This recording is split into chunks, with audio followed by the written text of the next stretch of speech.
Bonjour à tous, cette fois-ci nous nous retrouvons pour une nouvelle série de cours. Alors cette série j'ai décidé de l'appeler les bases. En réalité qu'est-ce que c'est? C'est les bases du judaïsme, mais plus particulièrement ça s'appelle aussi, j'aurais voulu l'appeler les bases de la vie. Parce que savoir que la Torah ne nous apprend pas, c'est pas juste une religion qui nous dit de relier un peu qu'il y a Dieu dans le monde et on doit essayer un peu d'essayer de s'arranger avec lui, mais plutôt c'est la Torah, c'est quelque chose qui englobe la personne dans toute sa vie, soit la relation avec son couple, avec ses enfants, avec soi-même et sa relation avec Dieu. Ça inclut toutes les personnes. Donc ça aussi les bases. Donc pour commencer, c'est le premier cours de cette série les bases. C'est de parler d'un thème qui a priori n'aurait rien à voir avec la Torah. Pourtant c'est un des bases, le thème essentiel de la Torah, c'est l'homme. C'est-à-dire qu'est-ce que l'homme?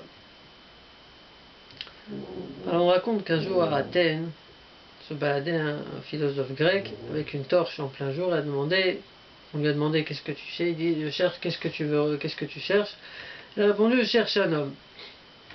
Eh oui, un homme c'est quelque chose, ça nous paraît pourtant, on est tous des hommes, et pourtant savoir définir qu'est-ce qu'un homme, c'est quelque chose d'assez compliqué.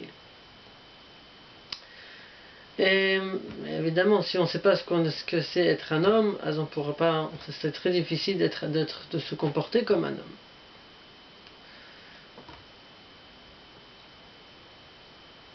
Donc bien sûr, évidemment, c'est un sujet que je suppose beaucoup de philosophes ont dû parler, mais je ne viens pas ici maintenant présenter les différentes opinions philosophiques, je vais vous présenter l'opinion du créateur de l'homme, comment est-ce que lui définit ce qu'est un homme, tel que c'est écrit dans la Torah évidemment. Donc pour commencer, on va parler de ce que j'appellerais la vision matérialiste de l'homme. Alors évidemment, je ne vais pas chercher à repousser ou refuter la théorie de l'évolution dans toutes ses formes et variantes, parce qu'étant donné que scientifiquement elle n'a jamais été prouvée sous aucune manière, à l'heure actuelle des connaissances et au fur et à mesure que les connaissances s'approfondissent, ça devient de plus en plus, ça se confirme de plus en plus. C'est une théorie qui n'a absolument rien de scientifique et qui tient juste. Pour le moment, ça tient plus de la croyance, on va appeler ça, c'est une religion plus qu'une théorie scientifique. Donc, il n'y a pas besoin de s'aventurer à essayer de repousser quelque chose qui n'a aucun fondement. Mais on va l'utiliser quand même comme base de départ. Donc, sur cette théorie, il y a des molécules qui se sont rencontrées, assemblées de manière complètement hasardeuse, et ça a donné plusieurs choses. Alors, si on a du mal à croire, alors rajoutez encore quelques milliards d'années et ça vous donnera. Donc ça a donné des pierres, ça a donné des étoiles, ça a donné des arbres, ça a aussi donné quelque chose, des animaux entre autres, ça a aussi donné un homme, un être humain. Donc selon cette manière de voir les choses, en vérité un homme c'est rien du tout. Il n'y a aucune différence entre la table que vous voyez ici, le livre ici, l'habit que je porte, le chapeau, ma main, moi-même, mes enfants, mon père, ma mère. Aucune différence, nous sommes tous, et le tas de boue, le parterre, nous sommes tous exactement la même chose, nous sommes juste des molécules qui ont été regroupées de manière différente. Ici un peu plus de carbone, ici un peu plus d'hydrogène, ici un peu plus, je ne sais pas moi, d'azote, et ainsi de suite. Donc, évidemment, c'est un peu... Alors, mis à part le fait que il n'y a aucun fondement logique, ça correspond à absolument rien de ce qu'on voit dans le monde, ces événements ne se retrouvent pas dans la vie de tous les jours, ni dans la vie de pas de tous les jours. Mais je parlais en tant qu'homme, il y a quelque chose qui dérange dans cette définition. Parce qu'on ressent que quand je vois quelqu'un, même quand je vois un animal, je vois un être vivant, je ressens que je vois plus qu'un tas de boue. Je ne regarde pas la même chose entre un ordinateur, un robot, même un animal, même une mouche, on la voit d'une manière différente, on ressent différemment. Donc tuer quelqu'un, c'est très difficile de tuer une personne. On ressent quelque chose qui nous empêche de le faire.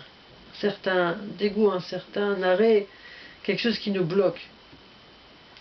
On éprouve de l'amour pour ses enfants, C'est quelque chose on ressent des choses. Après, je développer un peu plus ce sujet-là. Mais sur le principe, on ressent quelque chose qui fait qu'on sent qu'on est beaucoup plus qu'un tas de boue. Un être humain, il ressent à l'intérieur de lui qu'il est beaucoup plus qu'un tas de boue. Vous pouvez vérifier à l'intérieur de vous-même, même si vous... Je ne vais pas chercher maintenant, même si vous allez dire, mais on ne sait pas, c'est peut-être pas scientifique comme preuve, je parle juste que, est-ce qu'en tant qu'être humain, on s'associe avec cette définition, on ne s'associe pas? Ou encore, s'il y avait des preuves irréfutables, solides, on aurait pu encore discuter. Mais bon, étant donné que c'est juste une croyance, alors, je dis, on sent que cette croyance, est-ce que nous, en tant qu'être humain, on s'associe avec cette croyance? C'est très difficile. Car la matière peut ressentir de l'amour, peut avoir des sentiments, de la joie. C'est très très difficile à accepter une chose pareille. Donc revenons. Voilà.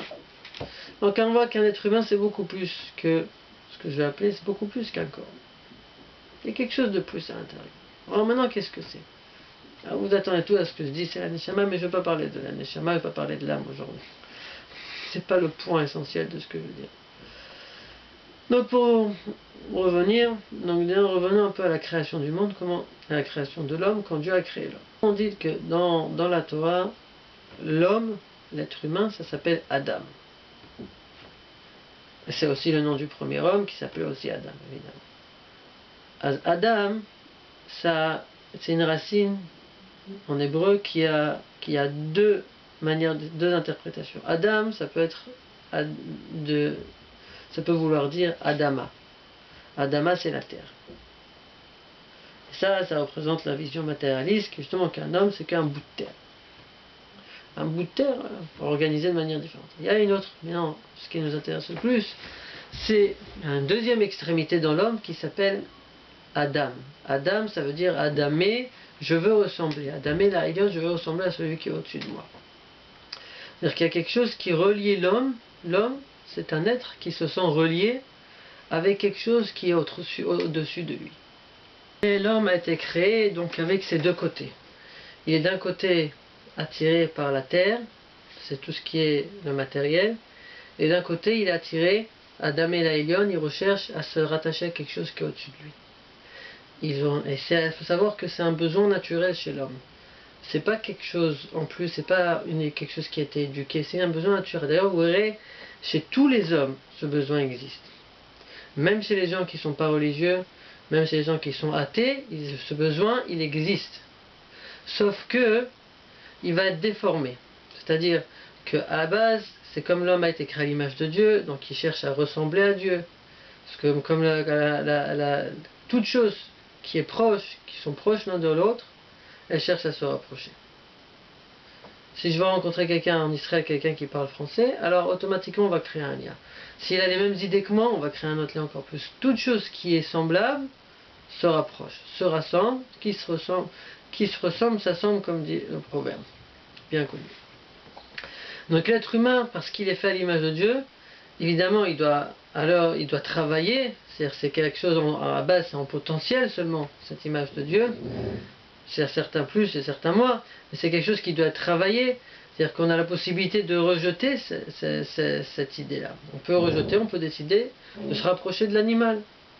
Parce qu'on est Adama, comme l'animal est fait à base par la terre, nous aussi on est comme. Donc on est à ce niveau-là, on est aussi proche de l'animal. Donc on peut décider de se rapprocher de l'animal, on peut aussi décider de se rapprocher de Dieu. C'est le libre arbitre, c'est le choix que nous on peut faire dans chacun de ces deux côtés.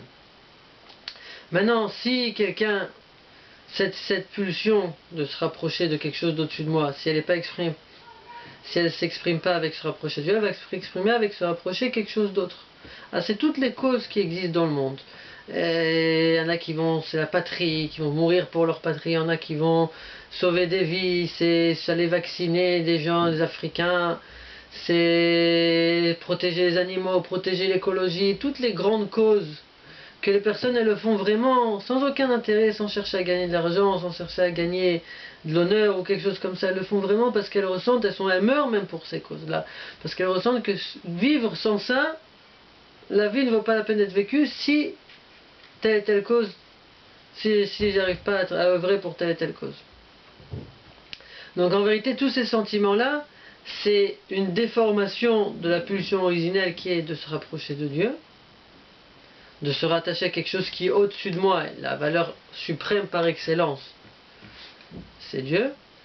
Et donc ça va être déformé, ça va être canalisé vers d'autres choses qui sont aussi des valeurs importantes. La paix dans le monde, ainsi de suite.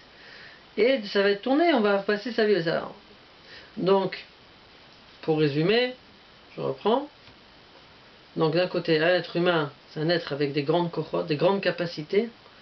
Il est d'un côté attiré par tout ce qui est le matériel, attiré par tout ce qui est supérieur à lui, les grandes valeurs, et la valeur par excellence, c'est Dieu. Et être un homme, justement, c'est choisir ce bon côté-là. Parce que de l'autre côté, se retirer du matériel, c'est se rapprocher de l'animal. L'animal, lui, il n'a que ce côté-là, du côté de Adama, de la terre. Ça, c'est l'animal. Donc être un homme, c'est utiliser cette pulsion qui recherche quelque chose au-dessus de soi, et d'œuvrer et de vivre, de mettre toute sa vie dans cette chose-là. Voilà, j'espère que ça vous a donné matière à réflexion, et si vous avez des remarques à faire, alors vous êtes bienvenus, prenez contact avec moi. Au revoir.